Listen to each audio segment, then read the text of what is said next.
నిజమైన ఈస్టర్ ముద్ర 77 పేరాంగ ఉండేది. ఈ యేసు సిలువ వేయబడిన అదే కొండ మీద ఆదాము సమాధి చేయబడింది. ఆదాము చనిపోయిన స్థలంలోనే గొల్గొతలోనే యేసు సిలువ వేయబడింది. ఘనంగా చెప్పారు. ఎందుకు అక్కడ యేసుక్రీస్తు అక్కడ గొర్రెపిల్లని లాక్కెళ్ళి శిబిరానికి వెలుపలికి తీసుకెళ్లి సిలువ వేశారని మనం అనుకుంటే మన మూల పురుషుడైన ఆదాము కూడా అక్కడే ఉన్నాడంట. అందుకని ఈ ఆదాము అక్కడికి వెళ్ళాడు. దీని మీద రాశాను నేను ఒక 1, 2, 3, 4, 5 2, 3, 4, 5, 6 పేజీలు రాశాను దాని మీద. ఆ ఒక ప్రణంగా చెప్పిన ఒక మాట మీద రాశాను. ఆదాము గురించి వర్ణించారు బ్రహ్మం గారు. అవ్వ అందమైనది. అవ్వ ఎలా ఉండదు కూడా వర్ణించారు. అవ్వ అందమైనది. ఆమె నిజంగా చాలా అందంగా ఉంది. చాలా అందమైన స్త్రీ అంట. అవ్వ అందమైనది. ఆమె నిజంగా అందముగా ఉండెను. అవ్వ చాలా సౌందర్యవంతురాలంట అవ్వ. ఆదాము సామాన్యమైన వాడుగాను బలమైన వాడుగాను ఉండి పెద్ద కండరాలను కలిగి ఉండి అతని మెడ చుట్టూ బిరుస్తరంతో కూడిన వెంట్రుకలు కలిగి ఉండి ఇద్దరిని వర్ణించారు. సామాన్య చోట సింపుల్ గా ఉన్నాడు ఆయన, కానీ బలంగా ఉన్నాడు. శరీరం కండరాలు తిరిగి ఉంది. మెడ చుట్టూ వెంట్రుకలు అంటే రోమాలు కలిగినటువంటి వ్యక్తిగా ఆదాము ఉన్నాడు. ఎవరు ఆదాము అంటాం తప్ప ఆదాము యొక్క రూపాన్ని వర్ణించిన వాళ్ళు ఎవరు కనపడలేదు. కానీ ఇక్కడ స్వయంగా చెప్పినప్పుడు నాకు ఒక ఇమేజినేషన్ లో ఒక రూపం కనపడింది నాకు. ఓహో, అంటే ఆదాము ఇలా, మన మూల పురుషుడైన ఆదాము ఇలా ఉన్నారా, కండరాలు తిరిగిన వ్యక్తిలాగా, అంటే చుట్టూ బిరుసు వెంట్రుకలు కలిగినటువంటి వ్యక్తిలాగా, ఒక స్త్రీ సౌందర్యవంతురాలాగా, ఒక మంచి అందమైన రూపాన్ని కలిగిన స్త్రీగా అవ్వని సృష్టించాడు. అయితే చనిపోయినప్పుడు ఆదాము సమాధి గొల్గొతా కొండ మీద ఉంది. అక్కడే యేసుక్రీస్తు సిలువ వేయబడ్డారంట. నాకు ఇది చదివినప్పుడు చాలా సంతోషం, ఆనందం వేసింది. ఆదాము ఎలా ఉంటాడో చెప్పారు. ఆదాము సమాధి ఎక్కడుంది నేటికి ఎవరికి తెలియదు, అసలు ఎవరు ఊహించలేదు.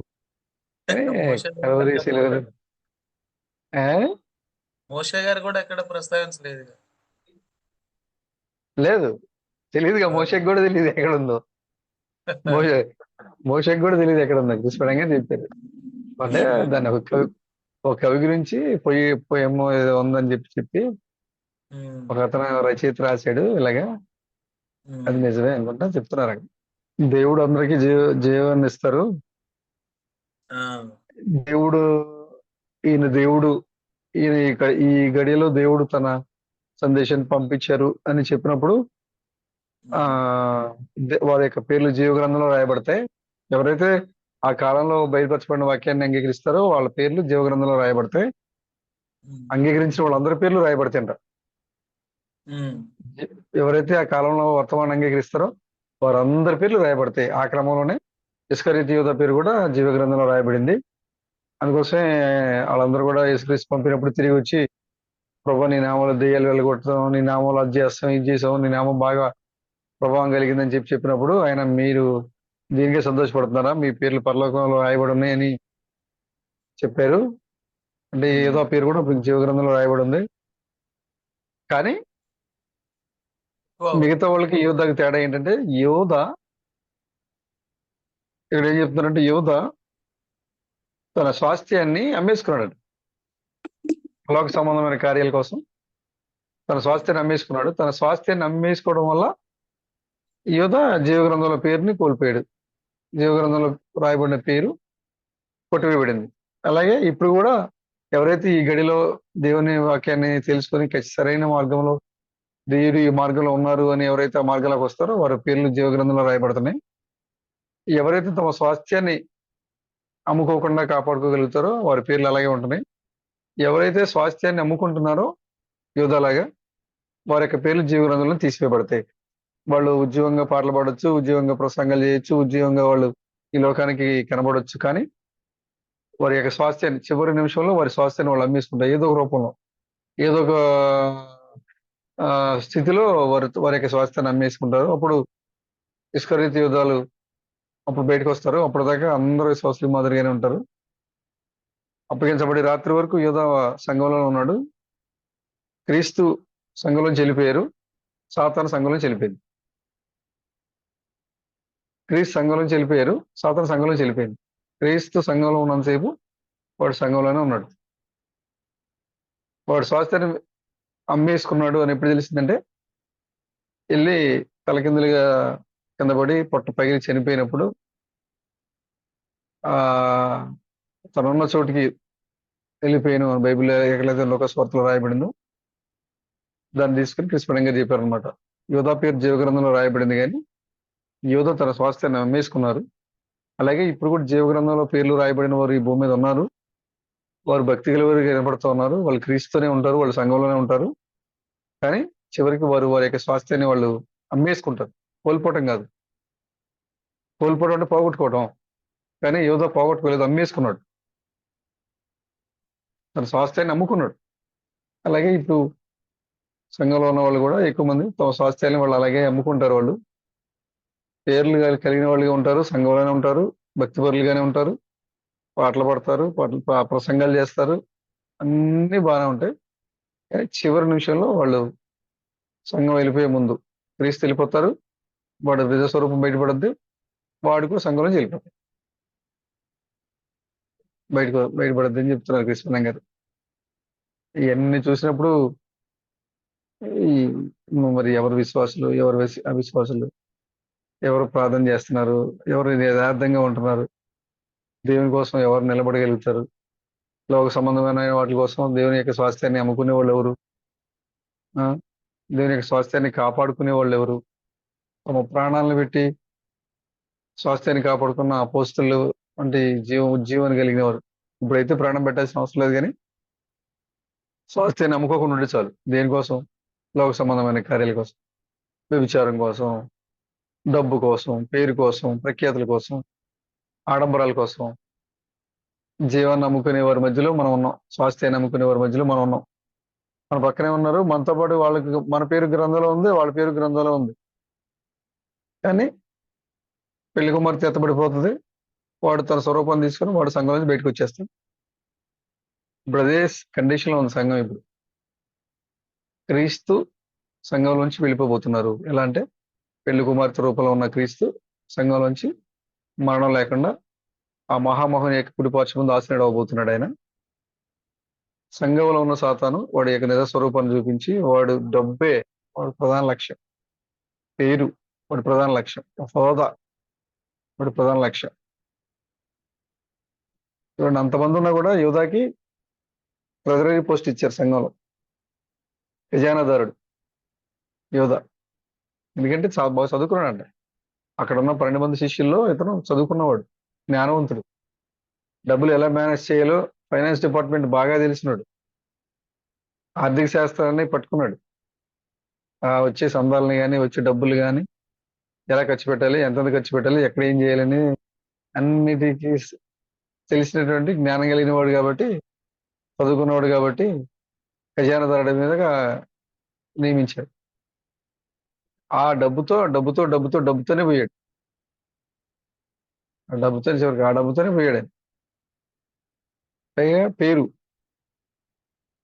కోసం ఎక్కువ పాకులాడాడంట. చరిత్ర చూస్తే సంఘంలో యోధాకి పేరు రావాలి, యోధా వల్ల ఈ పని జరిగింది, యోధా ఈ పని చేశాడు, యోధా ఆ పని చేశాడు, యోధా వాళ్ళు లేకపోతే ఈ పని అవ్వదు అనే దానికోసం ఎక్కువగా పాకులాడేవాడండి సంఘంలో. ఇప్పుడు అదే ఆత్మ కలిగిన వాళ్ళు ఉంటారు. ఈ బ్రదర్ లేకపోతే ఈ పని అవ్వదు, నేను లేకపోతే ఈ పని అవ్వదు, నేను తప్ప వేరే వాళ్ళు చేయలేరు. ఒకవేళ ఈ వారం నేను ప్రార్థనకి వెళ్ళకపోతే, మందిరానికి వెళ్ళకపోతే పాటలు ఎవరు పడతారో చూస్తా, లేదా నేను వెళ్ళకపోతే డ్రమ్ ఎవరు కొడతారో చూస్తా, లేకపోతే నేను వెళ్ళకపోతే సంఘాన్ని చీపురుతో ఎవరు తుడిచి స్థాపలేస్తారో చూస్తా, నేను లేకపోతే ఎవరు వేయరు అని ఒక హెచ్చించుకునే స్వభావంతో ఉంటారు. స్పష్టంగా చెప్పారు. మెసేజ్లో. ఒకరోజు ఆయన ఉద్యోగం ప్రసంగం చేస్తున్నారు క్రిస్పణం గారు. ఆ ప్రసంగం బాగా ఉద్యోగంగా ఉంది. ఆయన ఒక పాట పాడుతున్నారు ఆయన. అక్కడ ఆర్గన్ బ్రైట్ అక్కడ లేదు. సహోదరి ఆర్గన్ బ్రైట్ కాదు, పియానో వాయించింది సిస్టర్, చర్చిలో సిస్టర్ పేరు ఏంటి పేరు? లేడీ పియానో వాయించేది. బ్రెనన్ టెబర్నికల్లో పియానో వాయించే సిస్టర్ లేడీ, సిస్టర్ పేరు ఏదో ఉంది. ఆమె అక్కడ దాని ముందు లేదు. కానీ ఆటోమేటిక్గా ఆ టైంలో ఆటోమేటిక్గా కీస్ మూవ్ అయిపోయి సాంగ్ వచ్చేసింది. ఎవరు లేరు అక్కడ. నించున్నట్టున్నారు. ఆమె నించొని చేతులు ఎత్తుతారు, కానీ పియానో ఆటోమేటిక్ ప్లే అయిపోతుంది. ఆటోమేటిక్గా కీ ప్రెస్ అయిపోయి ప్లే అయిపోయింది అది. మరి నువ్వు ఉత్తరంతా నువ్వు రాకపోతే ఎంత? నువ్వు అక్కడ నుంచొని ఉండవు, ఆటోమేటిక్గా సంగీతం అదే వస్తుంది. నువ్వు కొట్టకపోయినా డ్రమ్ములు అయ్యే కొట్టుకుంటాయి. అసలు దాని సృష్టికర్త అక్కడ మాట్లాడేది. నేను లేకపోతే పాటలు రావు, నేను లేకపోతే సంగీతం రాదు, నేను లేకపోతే ప్రసంగం చేయలేదు. నువ్వు లేకపోతే దేవుడు అవసరమైతే అక్కడ ఉన్న పిల్లలతో మాట్లాడమంటే నోరు వేసుకుని గట్టి గట్టిగా కేకలు పెడద్దు పిల్లలు. దేవుడు యేసుక్రీస్తు చెప్పాడు కదన్నా, మీరు కనుక ఆపేస్తే ఈ రాళ్ళు కేకలు పెడితే అని చెప్పాడు ఆయన. రాళ్లతో మాట్లాడించిన దేవుడు పిల్లలతో కూడా మాట్లాడతాడు. నేను లేకపోతే ప్రసంగం చేసేవాళ్ళు ఉండరు, నేను లేకపోతే ప్రార్థన చేసేవాళ్ళు ఉండరు, నేను లేకపోతే వంట చేసేవాళ్ళు ఉండరు, నేను లేకపోతే చీపుర్ది పెట్టి తుడిసేవాళ్ళు ఉండరు, నేను లేకపోతే ఏం జరగదు ఆరాధనలో మందిరంలో అని ఆ పేరు కోసం పాకులాడే వాళ్ళే ఉంటారు ఎక్కువ. పైకి చెప్తా ఉంటారు, నాకు ఎలా ఉండదు బ్రదరు, నాకేం ఉండదు అంటారు. కానీ నిజంగా వాళ్ళకి ఇవ్వాల్సినప్పుడు ఒకవేళ ఈ పనిని ప్రేమ చేస్తారు అని అక్కడ చెప్పపోతే నా పేరు చెప్పలేదు రాజు బ్రదర్ అని ఆటోమేటిక్గా వచ్చేది పని చేద్దాం లోపలది. కానీ పైకి మాత్రం మనం ఏమంటామంటే నాకేం అలాగే అనిపిస్తుంది. నన్ను ఇలాగన్నారు, నాకు గురించి చెప్పలేదు, నేను చేసినా నాకు అసలు గుర్తింపు ఇవ్వలేదు, ఇలాగ ఉంటుంది అనమాట. నేను ఏం చేసినా నాకు గుర్తింపు రాదు. ఈ గుర్తింపు కోసం, పేర్ల కోసం, హోదాల కోసం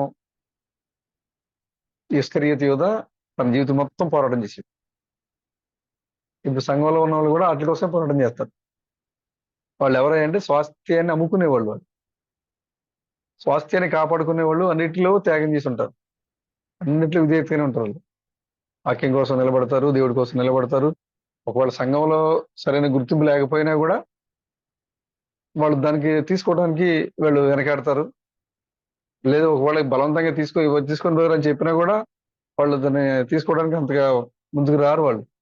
ఎందుకంటే వాళ్ళకి కావాల్సిన పేరు కాదు, ఆయనతో స్థానం. కాబట్టి ఇప్పుడు సంఘంలో, అత్యున్నతమైన సంఘంలో ఎక్కువగా ఈ కార్యాలు జరిగేటువంటి పరిస్థితులు కనపడుతున్నాయి. కారణం ఏంటంటే యోధా వెళ్ళిపోబోతున్నాడు, సంఘం దారిని సంఘం క్రీస్తు ఈ లోకాన్ని విడిచి వెళ్ళిపోతున్నారు. భయంకరమైన శ్రమలు మరి వాడు ఈ యొక్క లోకానికి అప్పగించబోతున్నాడు. సంఘం నుంచి వాడు బయటకు వస్తాడు, లోకం మీదకి వస్తాడు. లోకాధికారి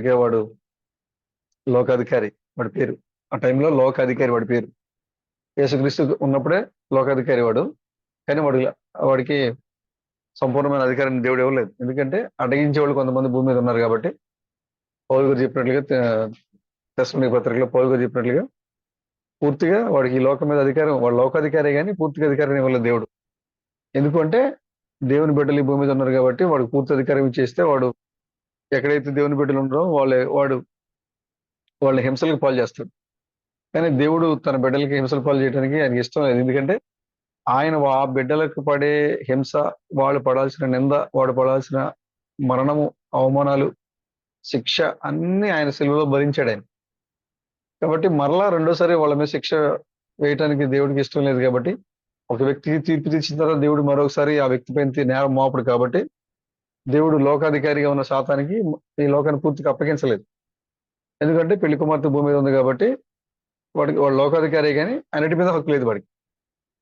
కానీ ఎప్పుడైతే సంఘంలోంచి వేరే ఈ పెళ్లి కుమార్తె వెళ్ళిపోతుందో, సంఘంలోంచి వాడు నిజ స్వరూపంతో వాడు బయటకు వస్తాడో, ఇస్కరియోతు యూదా వాడు తన స్థానానికి వెళ్ళిపోయాడు అని బైబిల్లో రాయబడినట్లుగానే ఇప్పుడు వాడు సంఘంలోంచి బయటకు వచ్చి తన స్థానంలోకి వచ్చేస్తాడు. వాడు ఎవడంటే లోకాధికారి కాబట్టి ఇప్పుడు లోకం మీద వాడు పరిపూర్ణమైన హక్కును పొందుకుంటాడు. ఇంకెక్కడ వాడికి ఆంక్షలు ఉండవు కాబట్టి ఇది పరిమితం లేదు వాడికి. అన్ని ఫుల్ రైట్స్ ఉంటాయి ఆ టైంలో. ఆ టైంలో వాడు లోకాధికారిగా వాడు నిజంగానే లోకం మీద వాడు అధికారం చూసి చెలాయిస్తాడు. వాడి మాట విన్న వాళ్ళకి, వాడు వెంబడించిన వాళ్ళని, వాడు ఏం చేయాలో అన్ని రకాలుగా రాజకీయాన్ని ఉపయోగించుకుంటాడు, వ్యవస్థలను ఉపయోగించుకుంటాడు. ఇలాగే జరుగుతూ ఉంటది. అన్ని ఇలాగే ఉంటాయి. అన్ని వ్యవస్థలను వాడు కంట్రోల్లో పెట్టుకుంటాడు. రాజకీయాన్ని వాడు కంట్రోల్లో పెట్టుకుంటాడు. మతాలని వాడు కంట్రోల్లో పెట్టుకుంటాడు. ఉం? ఈ లోకంలో అధికారం కలిగిన ప్రతి దాని పైన వాడి అధికారం ఖచ్చితంగా వాడి ప్రభావం అనేది ఖచ్చితంగా కనబడుతూ ఉంటుంది. కాబట్టి అప్పుడు ఈ లోకంలో అంత భయంకరమైన కాలంలో కూడా మేము దేవుని కోసం నిలబడతాం అని కొంతమంది మహాశ్రమలను తట్టుకుని వాళ్ళు వస్తూ ఉంటారు. కాబట్టి ఈ సమయంలో పెళ్లి కుమార్తె పరలోకానికి వెళ్ళిపోయే సమయం ఇది. ఇద్దరు ఒకేసారి బయటకు వస్తారు. ఇద్దరు అప్పగించబడిన రాత్రి ఆయన కలవరికి వెళ్ళాడు. సాతాను ఆత్మ కలిగిన యోధ తనున్న చోటికి దిగిపోయాడు. అదే రోజు రాత్రి ఆయన కలవరికి ఆయన పిలాతు కోర్టు, హేరోదు కోర్టు, మరి సన్హెద్రిన్ సభ 3 కోర్టులు తిప్పారు ఆయన. ఆ రోజు రాత్రి అప్పగించబడిన రాత్రి 3 కోర్టులు తిప్పారు ఆయన. ఎక్కడ ఒక 5 నిమిషాలు కూడా కూర్చోబెట్టలేదు ఆయన. సన్హెద్రిన్ సభ మొదటి కోర్టు, అక్కడి నుంచి హేరోదు కోర్టు, అక్కడి నుంచి పిలాతు కోర్టు, ఈ 3 కోర్టులు తిప్పారు ఆయన. ఎక్కడ కూడా ఏ వ్యక్తి కూడా ఆయన మీద నేరం మోపలేకపోయారు, ఏ తప్పు పట్టుకోలేకపోయారు. అదే రోజు యోధ కూడా తిరిగాడు. ఎక్కడ తిరిగాడంటే సన్హెద్రిన్ సభకి వెళ్ళాడు. నేను పొరపాటు చేశాను, నేను ఒక నీతిమంతుడిని అప్పగించాను, కాబట్టి మీరు అతను విడిచిపెట్టండి, డబ్బులు ఇచ్చేస్తా అంటే వాళ్ళు ఈ డబ్బులు మీద తీసుకెళ్ళిపోయి విసిరేశారు. దాన్ని తీసుకొని వచ్చి అతను ఆ డబ్బుల్ని విసిరేసి వెళ్ళి తలకిందలుగా ఆయన మరి సిలువ వేసుకున్నప్పుడు ఆయన జారి పడిపోయి కింద పడి పొట్ట పగిలి పేగులు బయటకు వచ్చి చనిపోయి తనున్న స్థలానికి వెళ్ళిపోయారని బైబిల్ రాయబడింది. కాబట్టి ఈ పెళ్లి కుమార్తె ఎత్తబడుతుంది. ఇప్పుడు వరకు వాడు సంఘంలోనే ఉంటాడు, మేము మన పక్కనే కూర్చొని ఉంటాడు. పెళ్లి కుమార్తె ఎత్తబడింది, వాడు సంఘం నుంచి బయటకు వస్తాడు. లోకాధికారిగా పూర్తి అధికారాన్ని వాడు ఈ లోకానికి చూపిస్తాడు. అప్పుడు సాతాన్ అంటే ఏంటి? దేవుడు ఇప్పుడు వరకు వాడికి అధికారం లేదు, కానీ ఈ 3.5 సంవత్సరాల అధికారం కోసం వాడు 7,000 సంవత్సరాలు ఎదురు చూశాడు. సాతాను ఈ 3.5 సంవత్సరాల అధికారం కోసం 7,000 సంవత్సరాలు ఎదురు చూశాడు. ఈ 7,000 సంవత్సరాల్లో 6,000 సంవత్సరాలు వాడి చేతిలోనే ఉంది లోకం. ఆదాం పడిపోయిన దగ్గర నుంచి లోకం వాడి చేతిలోనే ఉంది, కానీ వాడేం చేయలేకపోయాడు. లోకం వాడి చేతిలోనే ఉంది, కానీ వాడేం చేయలేకపోయాడు ఈ లోకాన్ని. కారణం ఏంటంటే దేవుని కుమారులు ఈ భూమి మీద ఉన్నారు కాబట్టి వాడు ఈ లోకాన్ని వాడు ఏం చేయలేకపోయాడు. కానీ ఈ 3.5 సంవత్సరాలు వాడి అధికారం ఏమడదో, లోకాధికారి అంటే ఏంటో చూపిస్తాడు ఈ లోకానికి. కాబట్టి దేవుని చిత్తం అయితే మనం దాను గురించి మాట్లాడుకుందాం. దాను తెలుసు కదా? యాకోబు కుమారుల్లో ఒక కుమారుడు దాను. దాను తన సహోదరులతోనే ఉన్నాడు, కానీ జీవ గ్రంథంలో పేరును స్వాస్థ్యాన్ని కోల్పోయాడు. దాను తన సహోదరులతోనే ఉన్నాడు. యాకోబు లాస్ట్ చివరి నిమిషంలో ఆశీర్వదించేటప్పుడు దాను సర్పం లాంటి వాడని ఆశీర్వదించాడు. అది మనం అలా చాలా ముందే దేవుడు అన్ని చక్కగా పెట్టాడు. సర్పం లాంటి వాడు దాను. ఎక్కడ చూసినా కూడా దాను చరిత్ర లేదు. దాని గురించి రాసిన హిస్టరీలో బైబిల్లో ఎక్కడ చూసినా కూడా తిరుగుబాటే, విగ్రహారాధనతోనే ఉన్నాడు. అందుకని పూర్తిగా జీవ గ్రంథం నుంచి అతని పేరును తొలగించాడు, దేవుడు ఏసేపు ఇచ్చాడు. ఇప్పుడు మన మన మన మన మధ్యలో దానువులు ఉన్నారు, అంతనే ఉంటారు వాళ్ళు, కానీ వాళ్ళు సర్పం లాంటి వాళ్ళు. స్వభావంలో సర్పం లాంటి వాళ్ళు, తిరుగుబాటులో సర్పం లాంటి వాళ్ళు. ఎంత మంచి చేసినా కూడా చెడే ఎదురవుద్ది వాళ్ళకి. మనం ఎంత పాలు పోసినా కూడా చివరికి వాళ్ళ విషయాన్నే గెలుపుతారు. సర్పం లాంటి వాళ్ళు సంఘంలోనే ఉంటారు వాళ్ళు. సుడిగాలిలో గాలి, ప్రణయంగా టైటిల్ ఇది. సుడిగాలిలో గాలి, అది సుడిగాలి, దాంట్లో గాలి. దాను ఇవన్నీ మనం మాట్లాడుకోవాల్సిన విషయాలు చాలా ఉన్నాయి. త్వరగా మందిరం పూర్తి అయితే దాంట్లో మనం అవసరమైతే ఒక 5-6 రోజులు మొత్తం అన్ని వదిలిపెట్టేసి మీటింగ్లు పెట్టుకుందాం పూర్తిగా. ఇంకప్పుడు దసరా సెలవుల గురించో, లేకపోతే సంక్రాంతి సెలవుల గురించో, ఈ ఇలాంటి మాత్రం దయచేసి నాకు చెప్పకండి. సిస్టర్లు కూడా బ్రదర్ మాకు వర్క్ షాప్ పెట్టారు, ఆ, లేకపోతే మాకు సెలవీ లేదు అని ఎవరు కూడా చెప్పకండి దయచేసి ఈసారి. మనం ఏదైతే ముగింపు సమయంలో మనం తెలుసుకోవాలనుకున్నామో, సంఘంలో మరి సాతాను మన మధ్యలో ఉండి ఎలా, మన పక్కనే ఉండి ఎలా క్రియ చేస్తుంది అనే విషయాన్ని మనం ఆ, తెలుసుకోవాలి ఖచ్చితంగా. ప్రభు చిత్తం అయితే మనం మందిరాన్ని త్వరగా పూర్తి చేసుకుని ఒక గొప్ప జీవకరమైనటువంటి, మరి అది పాతకాలపు కూడికి మన అంశాలే దాని మన అంశం పేరే పాతకాలపు కూడిక. దాంట్లో భాగాలు 2-3 భాగాలు 4 భాగాలు పెట్టుకుందాం. అంశం పేరే పాతకాలపు కూడికలు. ఇప్పుడు ప్రార్థన చేయండి. మనందరం కూడా మన పిస్కా పర్వతం మీద నిలబడి మరి ప్రేమ గారు చెప్పినట్లుగా దూరంగా కనపడుతున్నటువంటి కనాన్ దేశాన్ని చూస్తున్నాం. త్వరలో దానిలోకి మనం అడుగు పెట్టబోతున్నాం. బహిరంగంగా భౌతికంగా కూడా మనం దాన్ని అనుభవించబోతున్నాం. అప్పటి వరకు మనం ఈ కొండ మీద నుంచే అక్కడ దూరంగా చూస్తున్నాం. మోషేకి చూపించినట్లుగా దేవుడు మనకు చూపిస్తున్నాడు, ఇదిగో మరణం నీకు అక్కడికి వెళ్తే మరణం లేదు, నీకు అక్కడికి వెళ్తే జబ్బులు లేవు, నీకు అక్కడికి వెళ్తే దుఃఖం లేదు, నీకు అక్కడికి వెళ్తే శత్రువులు లేదు, నీకు అక్కడికి వెళ్తే హానికరమైనది ఏది లేదని ఇక్కడ నుంచే మనం చూపిస్తున్నాడు ఆయన. కాబట్టి మనం ఎక్కడి నుంచే దాన్ని అక్కడ చూస్తా ఉన్నాం మనం ఆ వాగ్దాన దేశాన్ని. మనం ఎప్పుడైతే బయటకు వస్తామో వాడు మనతో పాటు నటించి విశ్వాస మాదిరిగా నటించిన సాతాను కూడా సంఘం నుంచి బయటకు వచ్చేస్తాడు. ఇంకేముండదు అప్పుడు.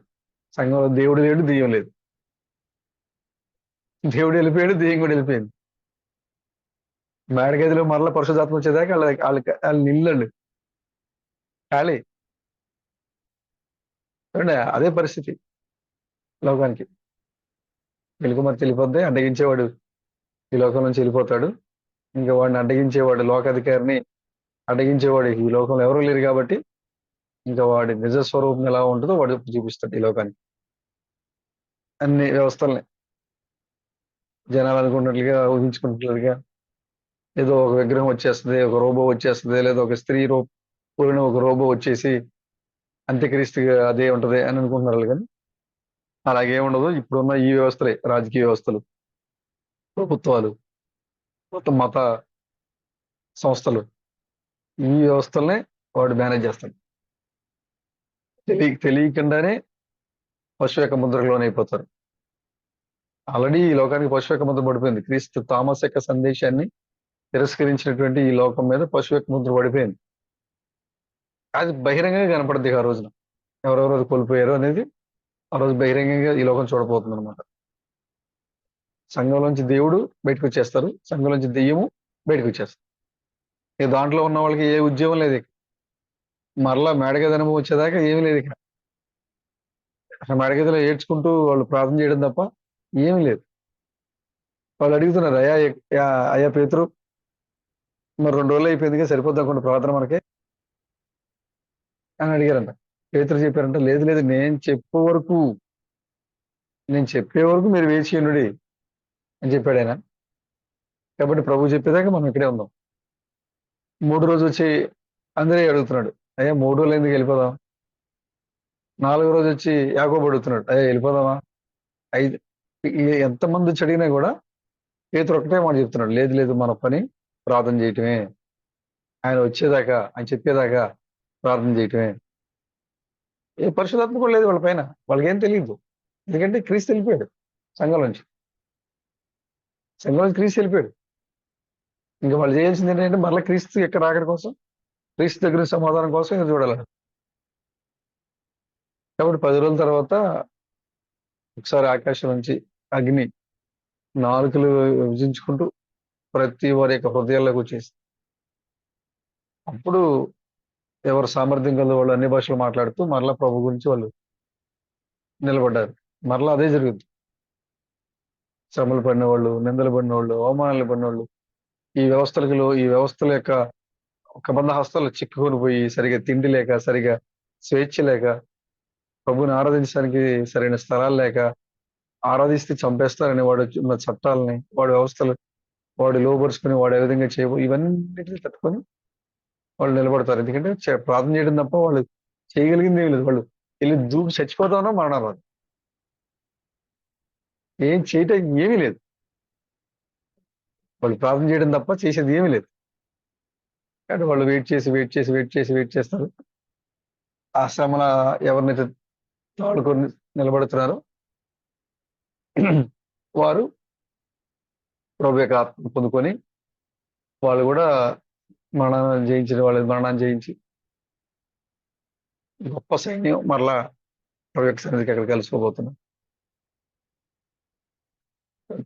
సహోదరులారా, సంఘంలో దానువులు ఉన్నారు, సంఘంలో ఇస్కరియోతు యోద్ధాలు ఉన్నారు, ముసుగు వేసుకొని కయ్యన్లు ఉన్నారు. వారికి కోపం ఎక్కువ, సహనం తక్కువ, అసూయ ఎక్కువ. సంఘంలో ఉన్నారు వాళ్ళందరూ కూడా. సహోదరులు పాటలు పాడితే అసూయ, సహోదరుడు ఏదన్నా గొప్పగా కనపడితే అసూయ. మాకేం లేదు కదా అంటారు పైకి. నీ బాడీ 90% నీ బాడీ చెప్తుంటది నువ్వు ఏ ఫీలింగ్తో ఉన్నావని. నువ్వు ఎలా నవ్వావు, హిహిహి అని నవ్వావా, మనస్ఫూర్తిగా నవ్వావా, నీ బాడీ మొత్తం చెప్పేస్తుంది. మనం అనుకుంటాం మనం నవ్వలేదు కాబట్టి పైకి మన పెదాలకు తెరవబడలేదు, పళ్ళు పేడికి కనపడలేదు కాబట్టి నేను నవ్వలేదు అనుకుంటాను.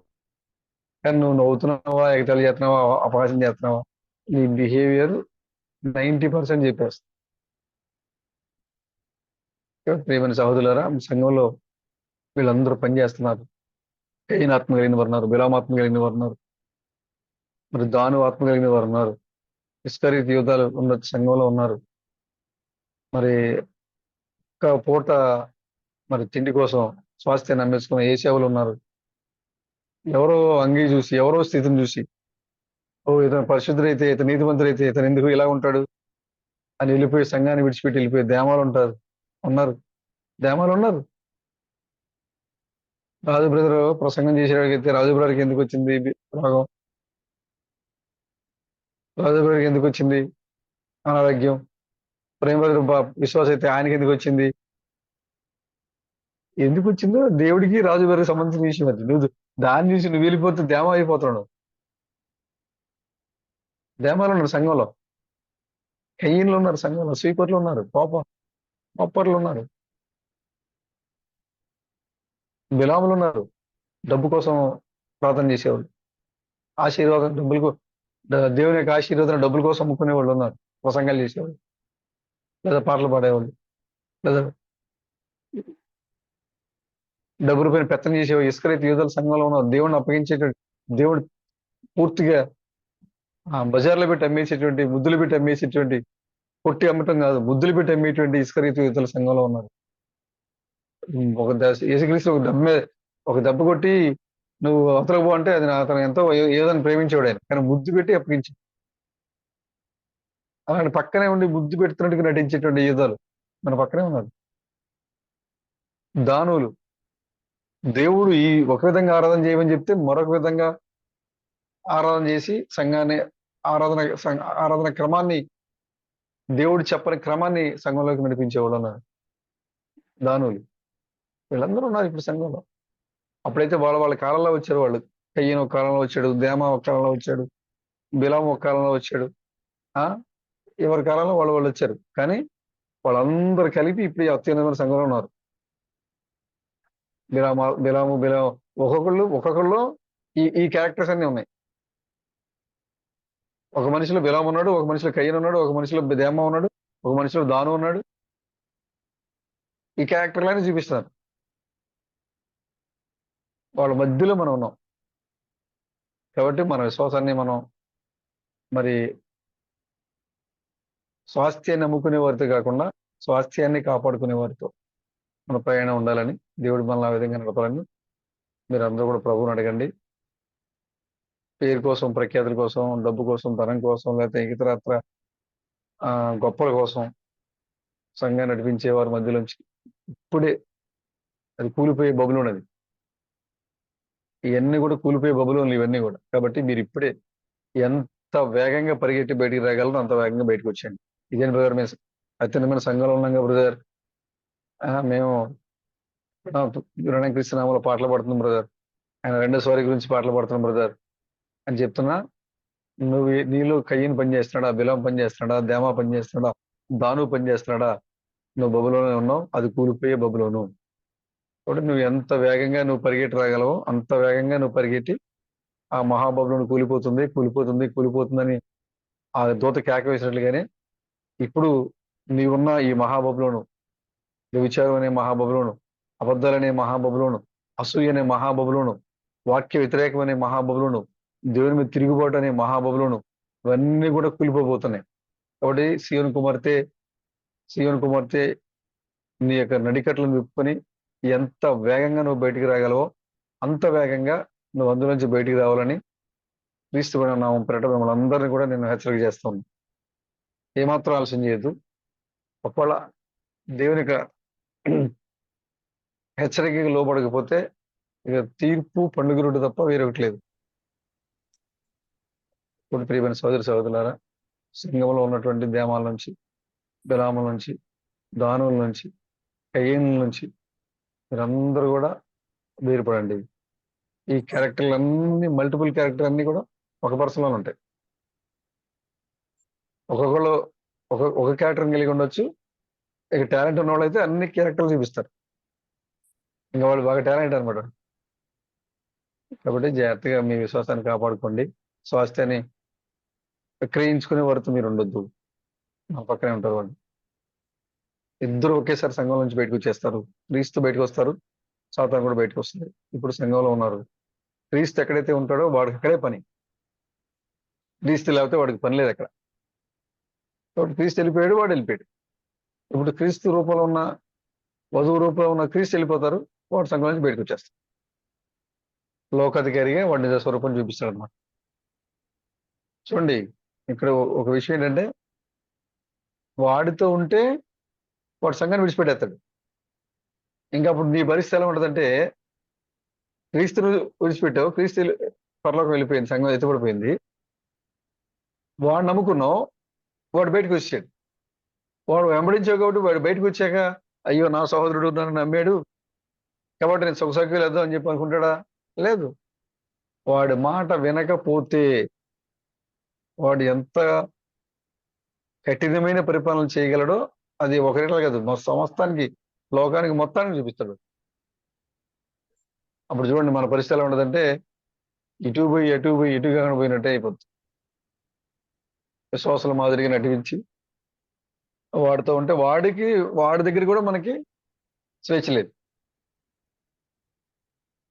మన కోసం ఈ భూమిని, ఆకాశాన్ని సృజించి, నీటిని, గాలిని ఉచితంగా ఇచ్చి, మనల్ని ప్రేమించి, మన పడాల్సిన నిందల, అవమానాలు ఇవన్నీ కూడా ఆయనే భరించి, మీరు కేవలము నమ్మి దాని మీద చేయబెట్టండి చాలు.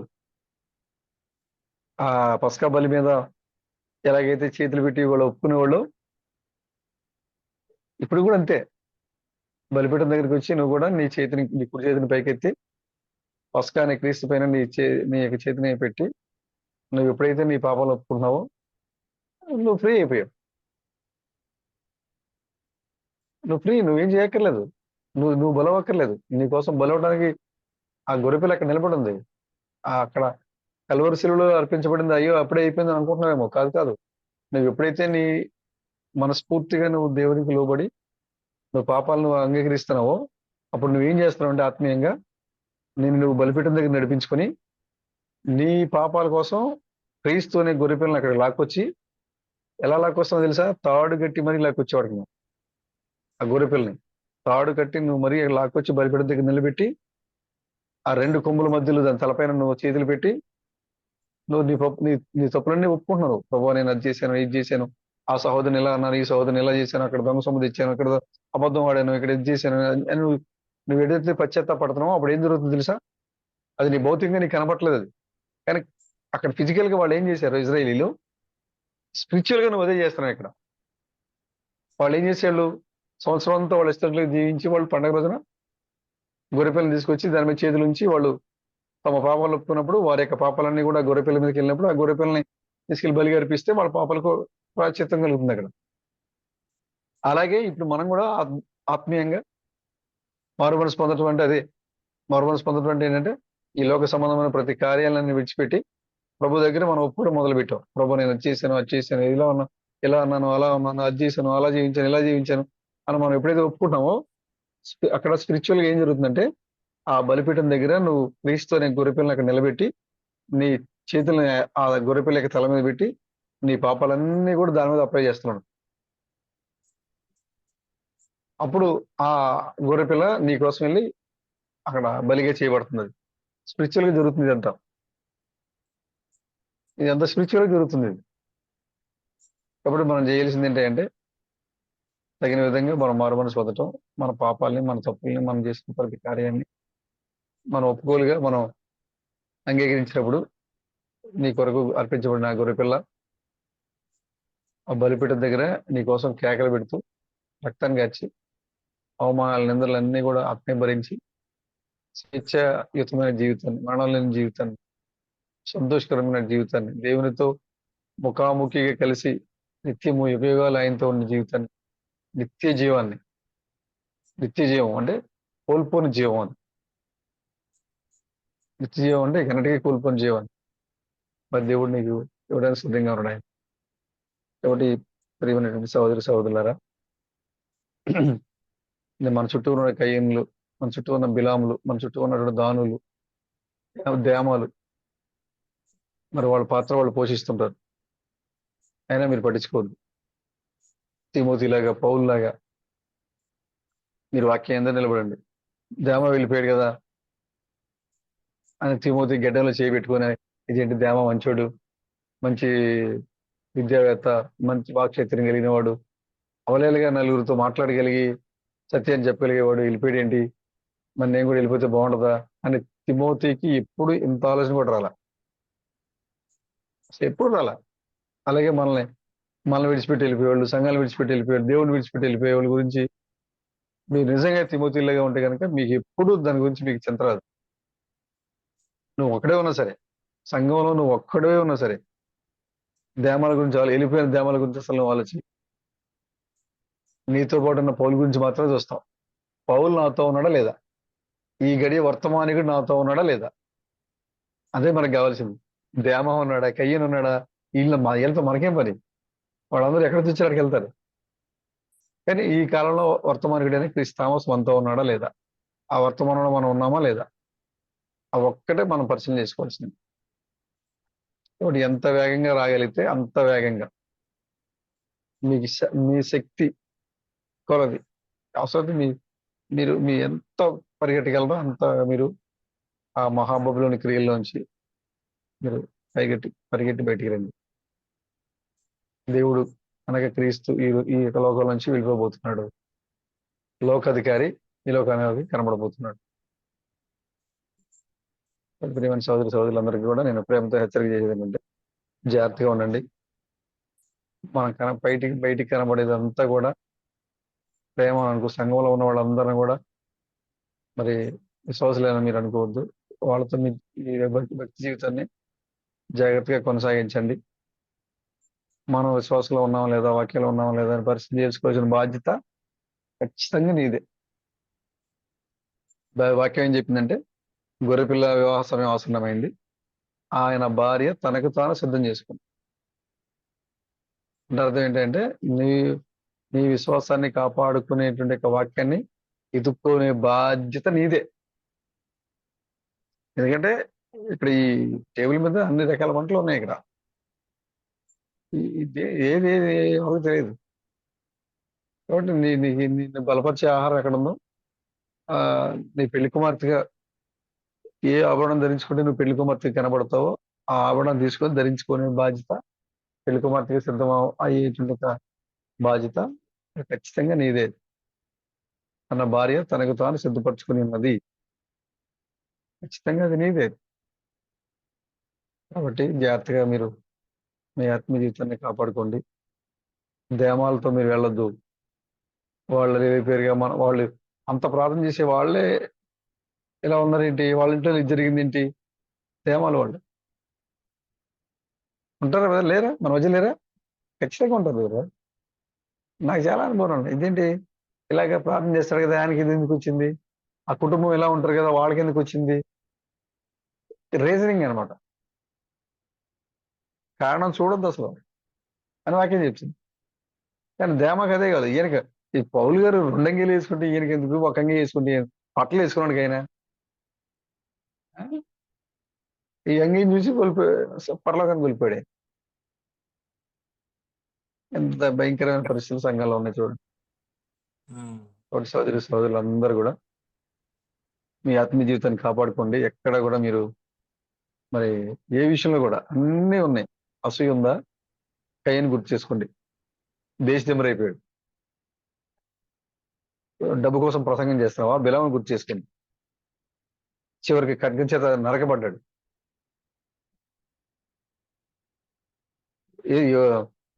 సంఘంలో హోదా కోరుతున్నావా? పేరు ప్రఖ్యాతులు కోరుకుంటున్నావా? చారిటబుల్ ట్రస్ట్ నడిపిస్తున్నా, 10 మందికి ఉపయోగపడుతున్నా నేను, కాబట్టి నాకు గుర్తింపు రావాలని కోరుకుంటున్నావా? యోధాను గురించి చూడండి, పాతాళానికి వెళ్ళిపోయాడు. దేవుడు వర్తమానికి నీకు స్థానం తీసుకోవాలని చూస్తున్నావా? నేను ప్రసంగికుడిని, నేను ప్రసంగం చేస్తా, నాకు వచ్చు, నాకు తెలుసు అని తీసుకోవాలనుకున్నావా? కొరహదాతలను అభిరాములు గుర్తుపెట్టుకోండి. భూమి నెరలు విడిచి బతికుండి కూడా లోపలికి వెళ్ళిపోయాడు. చూడండి, మన మధ్యలోనే జరిగింది ఇవన్నీ కూడా. కాబట్టి ఇవన్నీ కూడా దేవుడు మనకి ఇచ్చిన హెచ్చరికలు ఇవన్నీ కూడా. కాబట్టి ప్రియమైన సోదరులందరూ కూడా ఈ రతకసం నేను చెప్పేది ఏంటంటే, ఇందులో ఏ క్యారెక్టర్ మనకు వద్దు. మనకు ఉన్న ఒకే ఒక క్యారెక్టర్ క్రీస్తు లక్షణాలు. ఆ క్రీస్తు లక్షణాలతో నిజమైన పెండ్లి విందులు ఈరోజు మనం చెప్పుకున్నాం, మన వారం కూడా చెప్పుకున్నాం. ఈరోజు కూడా నేను పెట్టాను. ఆ దినమున జనులాగందరూ యెషయా మాట్లాడుతుంటాడు. నేను అప్పుడు ఆ పర్వతం దగ్గర జనులపైన కప్పబడిన ముసుగును తొలగించేస్తాను. ఇప్పుడు దగ్గర జనులపైన ముసుగుంది. ముసుగుండడం వల్ల దేవుడు ఎవరో తెలియలేదు వాళ్ళకి. దేవుడు అంటే యెహోవానా, దేవుడు అంటే యేసా, దేవుడు అంటే అల్లానా, దేవుడు అంటే ఈ దేవుడు, దేవుడు అంటే ఆ దేవుడా? దేవుడు ఉన్నాడు కానీ ఏ దేవుడు అర్థం కాలేదు. కానీ ఈ పర్వతం మీద నేను జనుల మీద వేయబడిన ముసుగును తొలగిస్తాను చెప్పాడు దేవుడు. ఈ పర్వతం మీద దేవుడు ఏం చేశాడంటే ముసుగును తొలగించాడు. అందరు ముసుగును తొలగించలేదు, ఈ పర్వతం మీద అని చెప్పాడు. ఈ పర్వతం పైన జనుల పైన ఉన్న ముసుగును తొలగిస్తాను నేను. చూడండి, యెషయా గ్రంథం 25:7. సమస్త జనముల ముఖములను కప్పుచున్న ముసుగును, సమస్త జనముల మీద పరచబడిన తెరను ఈ పర్వతం మీద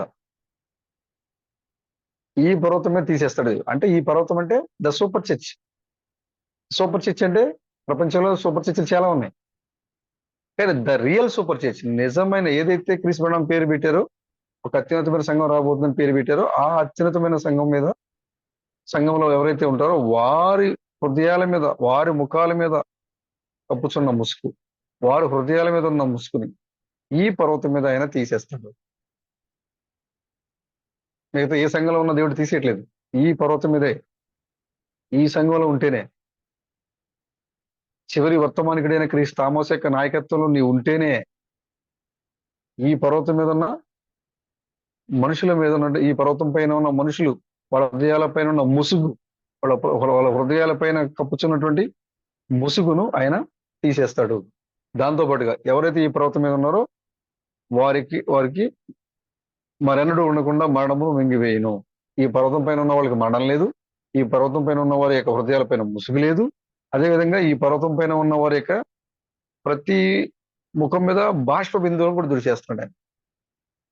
అది బేసిక్ పాయింట్. ఏంటంటే దీంట్లో మనం తెలుసుకోవాల్సింది ఈ 7-9 వచనాల్లో ఈ పర్వతం, దీనికి బేస్ అదే. ఈ 7, 8, 9 ఈ 3 వచనాలకి బేస్ ఏంటంటే ఈ పర్వతం మీద ఉన్న వారికి మాత్రమే నోటెడ్ పాయింట్ అది. ఈ పర్వతం మీద ఉన్న వారు మాత్రమే మరణాన్ని జయిస్తారు. ఈ పర్వతం మీద ఉన్న వారికి మాత్రమే ముసుగు తొలగించబడుతుంది. ఈ పర్వతం మీద ఉన్న వారు మాత్రమే వారి యొక్క భాష బిందులు తుడిచివేయబడతాయి. ఈ పర్వతం మీద ఉన్న వారికి మాత్రమే నింద తొలగించబడుతుంది. ఈ పర్వతం మీద ఉన్న వారు మాత్రమే ఇదిగో మనం కనిపెట్టుకుని యెహోవా ఈయనే అని ఏలు పెట్టి చూపించగలుగుతారు దేవుణ్ణి. మిగతా వాళ్ళకి అసలు క్లారిటీ లేదు. దేవుడు అంటే ఏంటో తెలియదు, దేవుడి మరం అంటే ఏంటో తెలియదు. కానీ ఈ పర్వతం మీద నిలబడిన ప్రజలు చెయ్యి పెట్టి మరీ చూపిస్తారు, ఇదిగో మనం కనిపెట్టుకుని యెహోవా ఈయనే అని చూపిస్తారు. కారణం ఏంటంటే వారు ఆ పర్వతం మీద ఉంటారు కాబట్టి. ఆ పర్వతం మీద ఉన్న వారికి ముసుగు ఉండదు, మరణం ఉండదు, దుఃఖం ఉండదు, నింద ఉండదు, అవమానం ఉండదు. కీ పాయింట్ అన్నమాట ఈ పర్వతం. ఈ పర్వతం అనేది కీ పాయింట్. కాబట్టి నువ్వు అది ఖచ్చితంగా ఆలోచించాలి. నేను ఆ పర్వతం మీద ఉన్నానా లేదా? నేను ఆ పర్వతం మీద ఉంటే నాకు మరణం లేదు. నేను ఆ పర్వతం మీద ఉంటే నా హృదయం పైన ముసుగు లేదు. ఎంత గొప్ప పాయింట్ కుదిరేది. ఈ పర్వతం మీద నేను ఉంటే ముసుగు నా జనుల పైన కప్పుచున్న ముసుగు తొలగించేస్తాడు దేవుడు. ఆ ముసుగు తొలగించబడాలంటే దేవుడు ఎవరో నీకు తెలియాలంటే నువ్వు ఆ పర్వతం మీదకి రావాలి. నీకు మరణం లేదు, ప్రతి పుట్టినవాడికి గిట్టక తప్పదు, గీతా సారాంశం చెప్తే కుదరదు. లేదు లేదు, అది ఎక్కడ లేదు. ఈ పర్వతం మీద ఉన్న వాడికి మరణము లేదు అని బైబిల్ చెప్పింది, రాయబడింది బైబిల్. మరణం లేకుండా నువ్వు ఉండాలి అంటే నువ్వు ఆ పర్వతం మీద రావాలి. నీకు నింద లేదు, ఇతను వ్యాధిగ్రస్తుడు, ఇతను చనిపోతాడు, ఇతనికి లోక సంబంధమైనటువంటి ప్రతి దాంట్లో పాలు పంచుకోడాడు కాబట్టి ఇతను లోక సంబంధంలాగా అయిపోతాడు అనే నింద ఏదైతే ఉందో ఆ నింద నీకు ఉండదు. ఇక దుఃఖం నీకు ఉండదు. నీకు వచ్చే సంతోషకరమైన కన్నీరు కావచ్చు, దుఃఖకరమైన వేదనతో కూడిన దుఃఖమైన కావచ్చు, ఏదైనా ఆ ప్రతి కన్నీటి బొట్టుని ఆయన తుడిచిపెట్టే సిద్ధంగా ఉన్నాడు. కాబట్టి మనం నేర్చుకోవాల్సింది ఏంటంటే, నేను ఆ పర్వతం మీద ఉన్నానా లేదా? నేను క్రీస్తు థామస్ యొక్క నాయకత్వంలో నేను ఉన్నానా లేదా? ఖచ్చితంగా నువ్వు ఆ పర్వతం మీద ఉంటేనే తెర తొలగించబడిన దేవుణ్ణి చూస్తావు. చేతికి ఏలి పెట్టి మరీ చూపించి ఇదిగో నేను కనిపెట్టుకున్న నా యెహోవా ఈయనే అని మనం ఈ లోకాన్ని చూపించగలుగుతాం. కాబట్టి నేను సోదరులందరికీ కూడా రాత్రికాల సమయంలో ప్రేమపూర్వకంగా నేను చెప్పేది ఏంటంటే, మీరు ఎంత వేగంగా బయటికి రాగలరో మహాబబులోన్ నుంచి మీరు బయటికి రండి. దేవుని పర్వతం మీద మీరు రండి. దేవుని పర్వతం మీద మీరు రండి. మోషే తన మందం దోలుకుంటూ వెళ్ళాడు. మోషే తన మందం మేపుకుంటూ వెళ్ళాడు. అవి తన మంద కాదు, తన మామ మంద మేపుకుంటూ తోలుకుంటూ మిద్యాను అరణ్యంలోంచి బయటకు వచ్చి దేవుని పర్వతం మీదకి వెళ్ళాడు. మిద్యాను అరణ్యంలో ఉన్న రోజులు కూడా మోషే ఎలాంటి అనుభవం లేదు. ఎప్పుడైతే దేవుని పర్వతం మీదకి వచ్చాడో పొదలో మండుచున్న అగ్నిస్తంభాన్ని చూసి, నువ్వు ఈ మిద్యాన సంఘాల్లో తిరుగుతున్న సేపు కూడా నువ్వు ఎలాంటి అగ్నిస్తంభం నువ్వు చూడలేవు.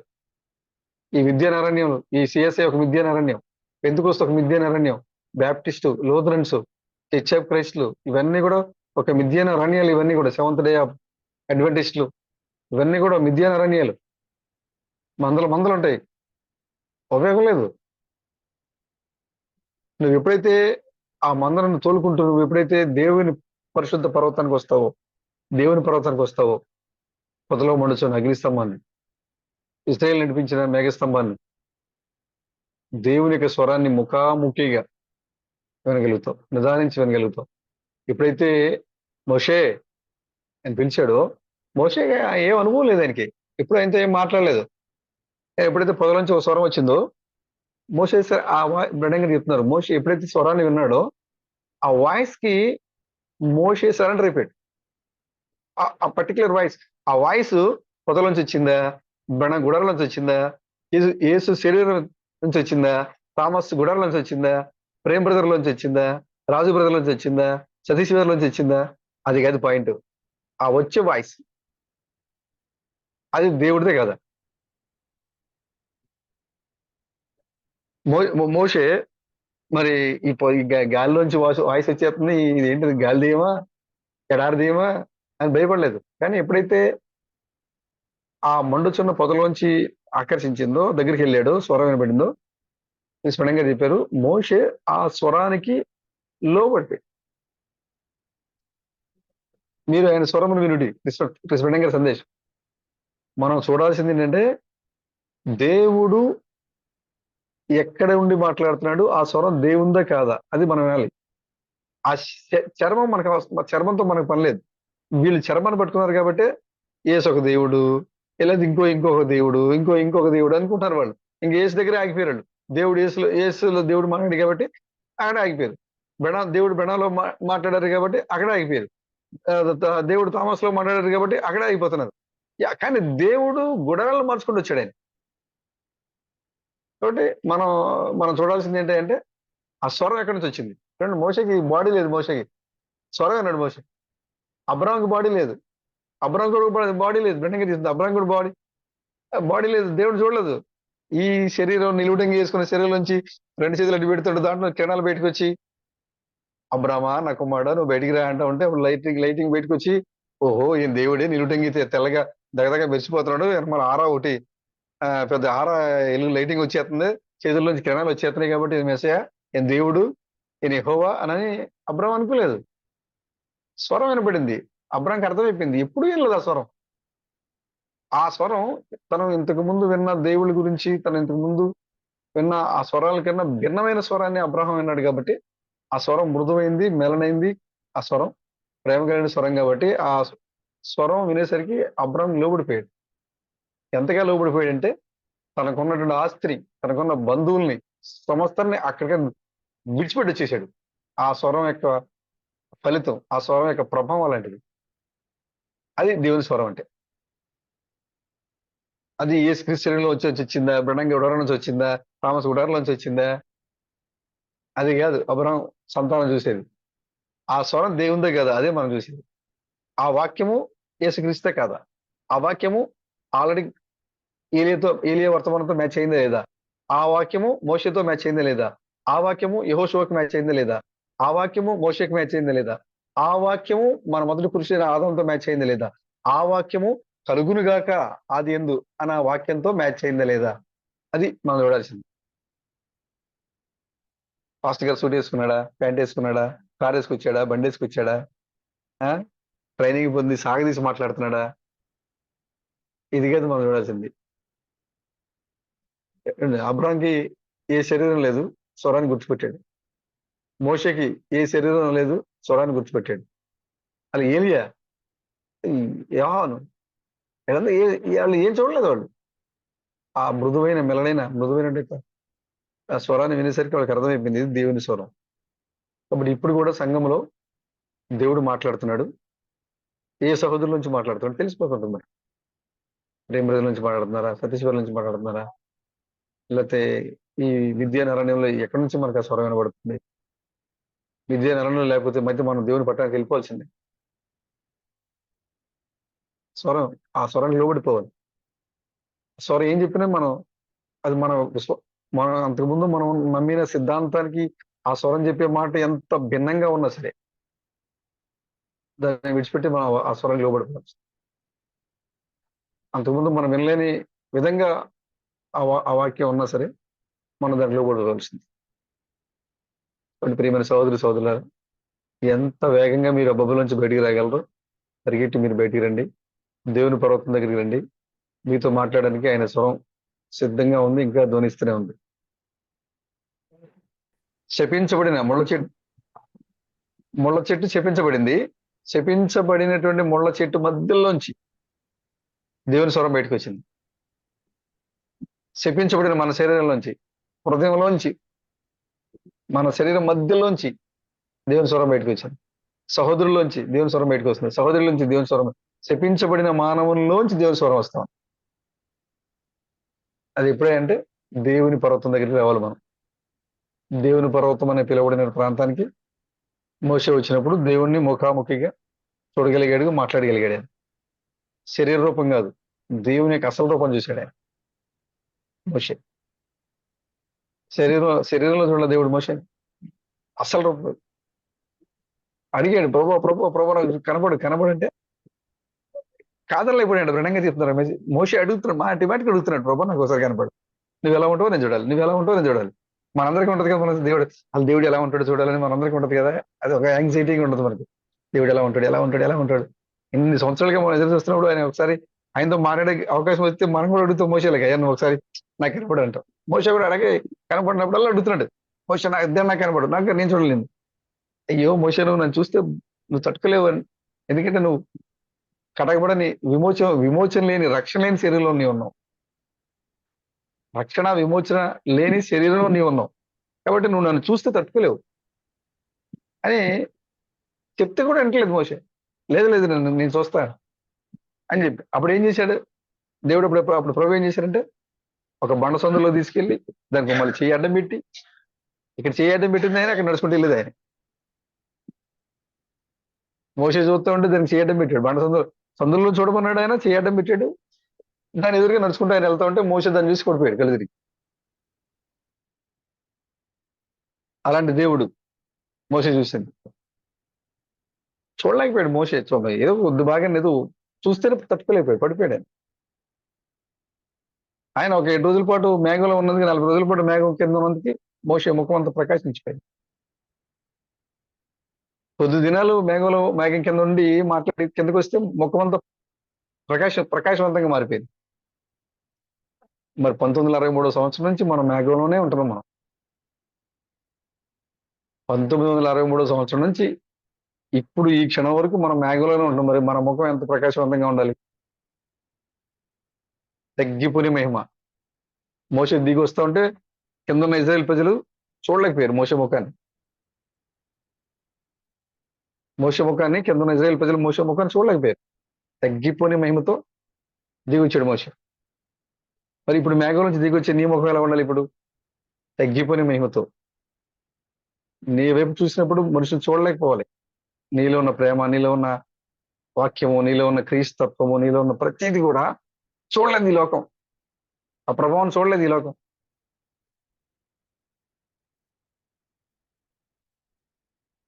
ఆ మేఘంలో ఉండి మన కిందకు వచ్చాము. గొప్ప గొప్ప సమయం చదువుతా ఇది. పదం నడుములోంచి దేవుడితో మాట్లాడినట్లుగానే ఇప్పుడు దేవుడు నీ ఎదురుగా ఉన్న నీ సహోదరుని హృదయంలోంచి దేవుడు నీతో మాట్లాడుతున్నాడు. అది ఎప్పుడంటే నిర్ణయకాలమైనప్పుడు. ఎప్పుడు పడితే అప్పుడు మాట్లాడాలి దేవుడు.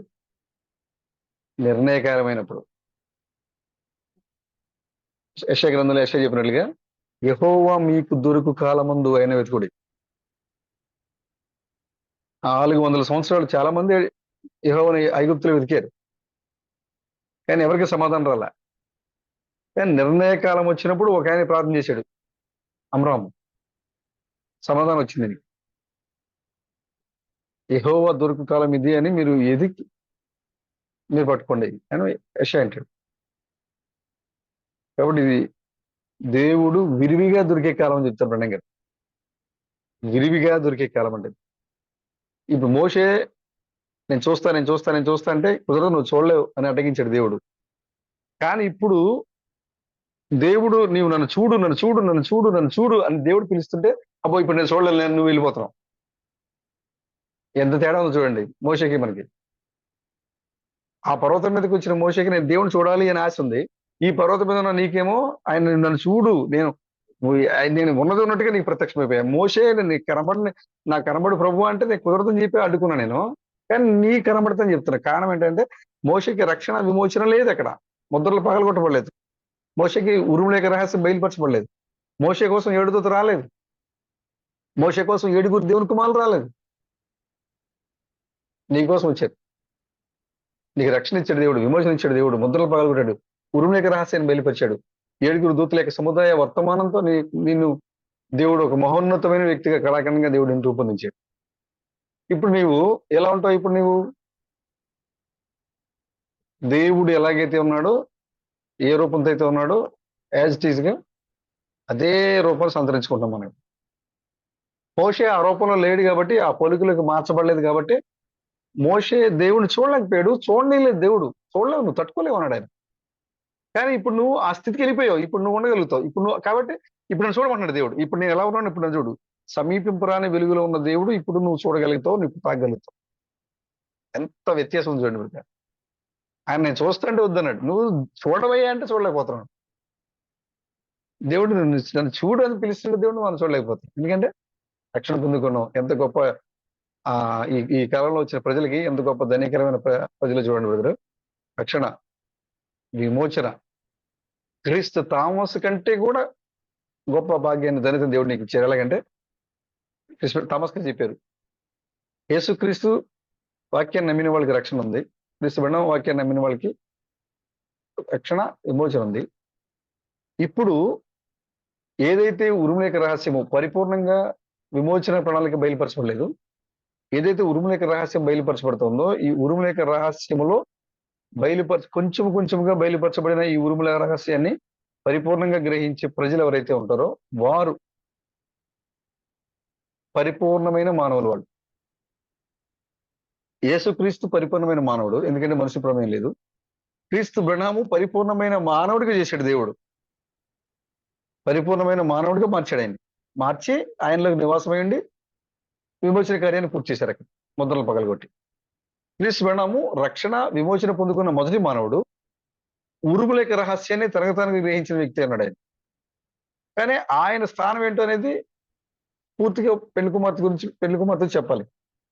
కాబట్టి క్రిస్తామసు నమ్మిన విశ్వాసం కన్నా ఇప్పుడు ఈ కాలంలో వచ్చిన పెళ్లి కుమార్తె యొక్క విశ్వాసము అల్టిమేట్ గా ఉంది, ఉన్నతంగా ఉంది. ఎలా అంటే రక్షణ, విమోచన మరియు ఉరుముల యొక్క రహస్యము అంటే బలమైన ఆహారం. క్రిస్తామస్ యొక్క వర్తమానమే బలమైన ఆహారం. రక్షణ పొందుకొని, విమోచన పొందుకొని క్రిస్తామస్ యొక్క వర్తమానాన్ని బలమైన ఆహారం తీసుకున్న మనుషులు ఎవరైతే ఉన్నారో వీరు పరిపూర్ణమైన పురుషులు లేదా పరిపూర్ణమైన సంఘం, పరిపూర్ణమైనటువంటి విశ్వాసులు.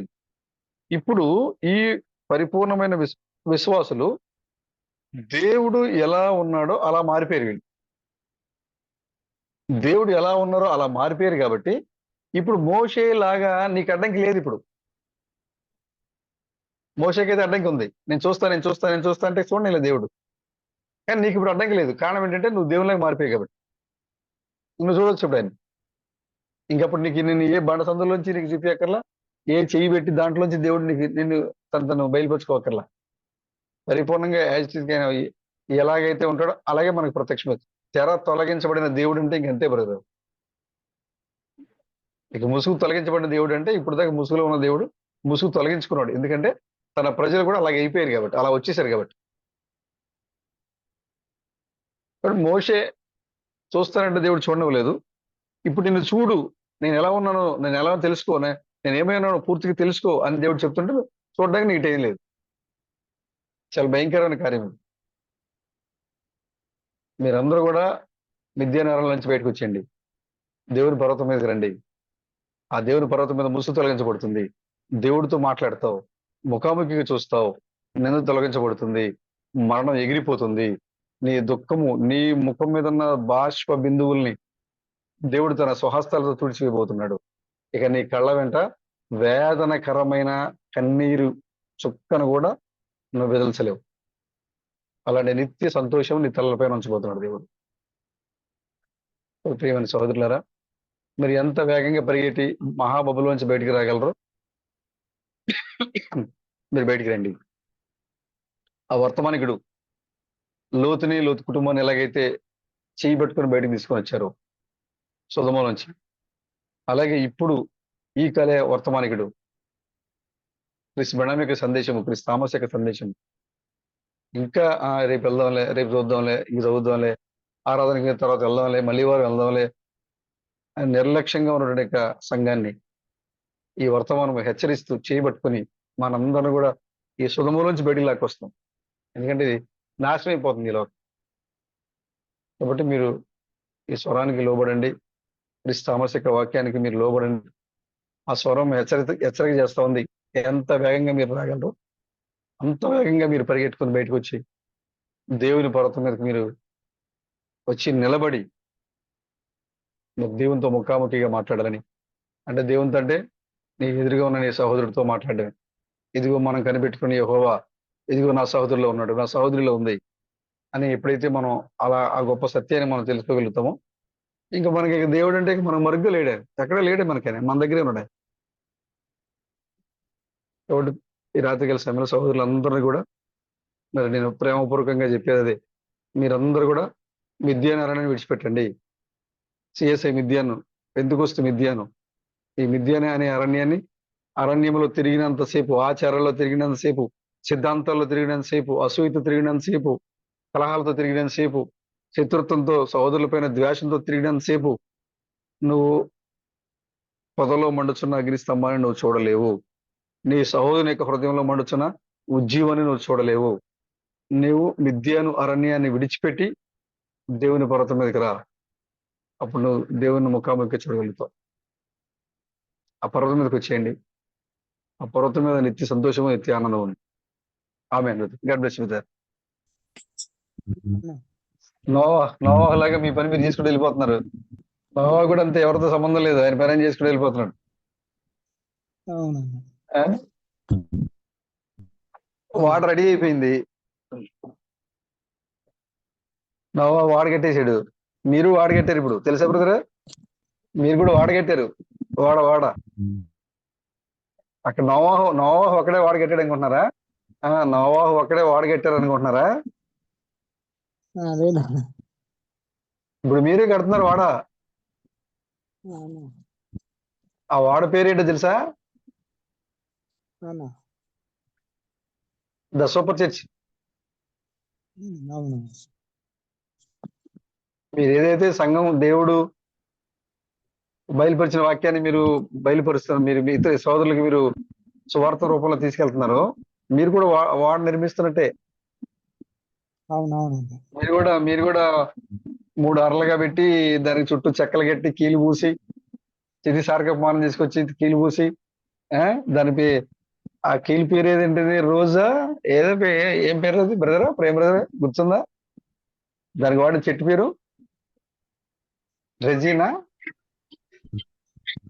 రెజిన్ అంటారు బ్రదర్ అది.